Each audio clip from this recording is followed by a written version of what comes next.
সংস্কারের পক্ষে, পরিবর্তনের পক্ষে কথা বলতে চাই।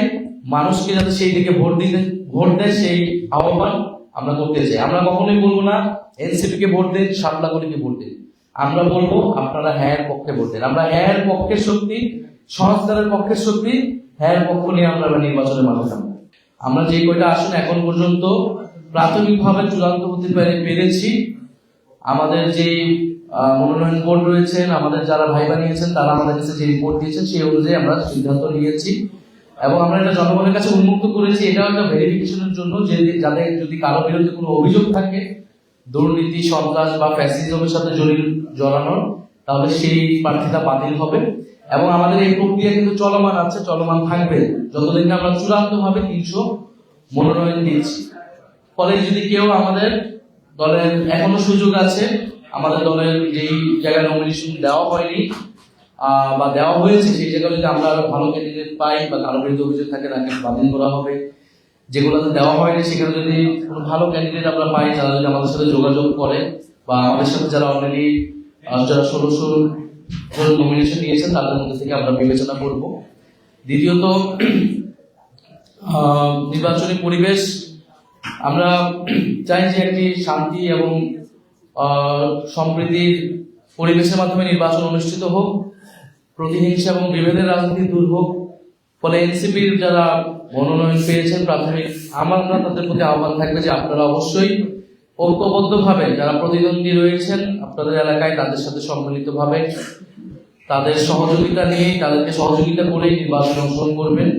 আমরা নির্বাচনী পরিবেশ পুরোপুরি সন্তোষজনক আমরা বলবো না।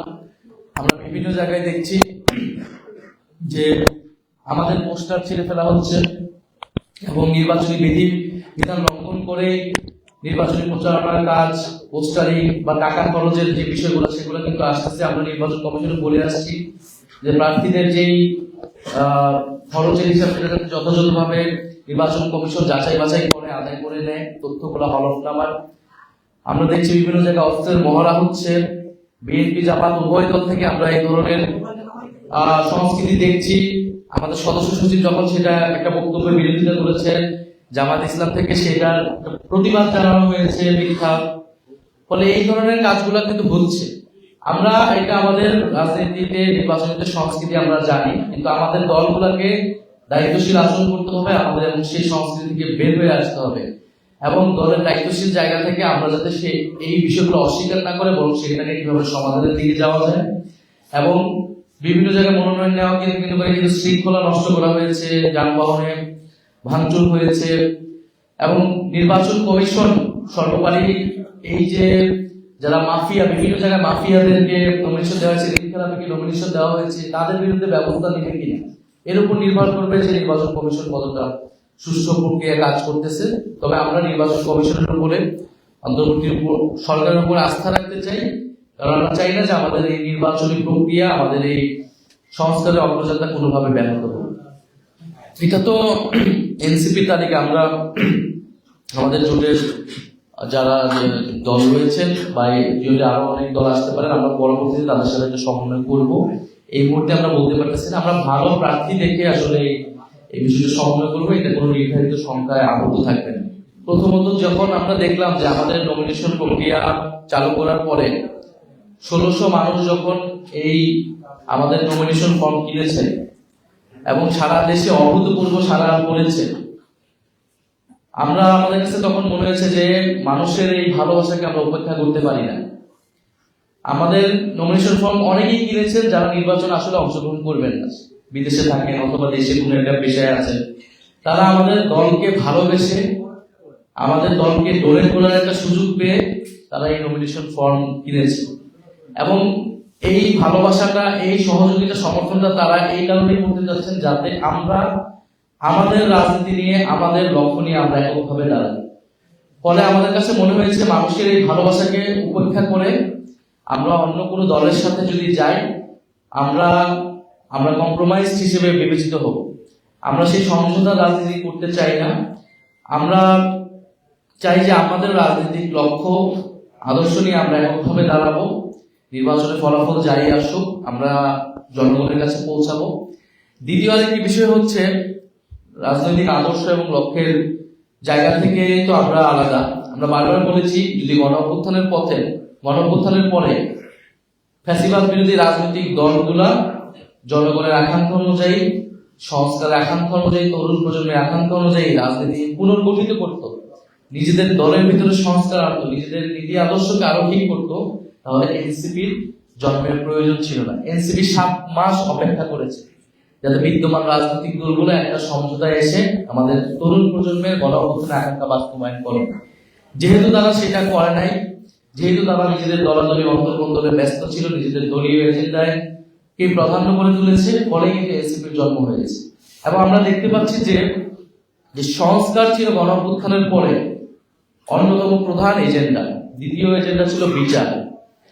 ফলে এই যে সংস্কার এবং এই যে সামনে যে একটা গণভোট হবে এবং গণভোটে যে সংস্কার প্রক্রিয়া বাস্তবায়ন হবে, এই আলাপটাই কোনো রাজনৈতিক দল করছে না। অর্থাৎ সংস্কারের পক্ষে কিন্তু কেউ ক্যাম্পেইন করছে না। সবাই তার নিজের দলের যার যার যে এজেন্ডা, সেই এজেন্ডাকে নিয়ে হচ্ছে ক্যাম্পেইন করতেছে বা সেটাকে তুলে ধরতেছে। অর্থাৎ পুরনো এই গণ অভ্যুত্থান না হলেও বিএনপি যেই বক্তব্য দিত, জামাত যেই জিনিস নিয়ে মানে কথা বলতো, মানুষের কাছে ভোট চাইতো, তারা সেই একই প্রক্রিয়াতে কিন্তু কাজ করতেছে। তাহলে গণ অভ্যুত্থানের পরে পরিবর্তনটা কোথায় ঘটবে? কিন্তু পরিবর্তন তো হয়েছে সরকারের জায়গা থেকে, আমাদের জায়গা থেকে। ঐক্যমত্য কমিশন আমরা তো চেষ্টা করেছি, সম্পূর্ণ সফল হয়নি, কিছু তো আমাদের অর্জন হয়েছে।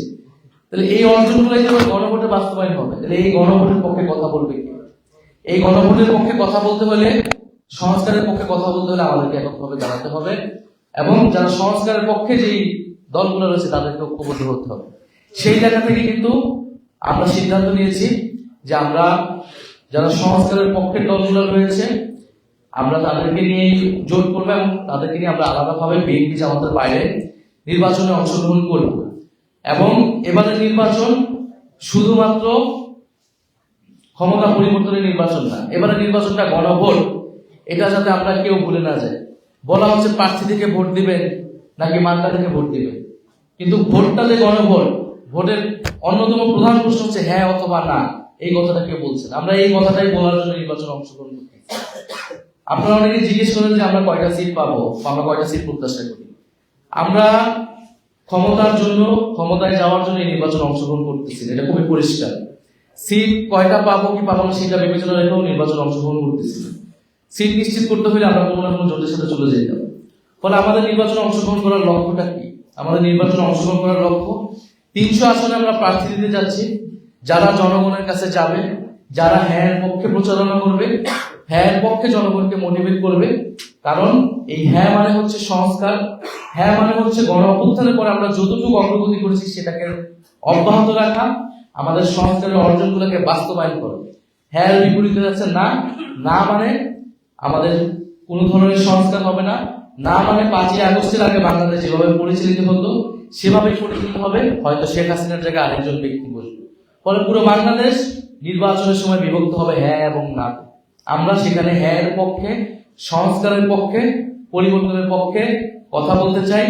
মানুষকে যাতে সেই দিকে ভোট দেয় সেই আহ্বান আমরা করতে চাই। আমরা কখনোই বলবো না এনসিপি কে ভোট দেন, শাপলা কলিকে ভোট দেন। আমরা বলবো আপনারা হ্যাঁ এর পক্ষে ভোট দেন। আমরা হ্যাঁ এর পক্ষের শক্তি, সংস্কারের পক্ষের শক্তি, হ্যাঁ এর পক্ষ নিয়ে আমরা নির্বাচনের মাঠে নামবো।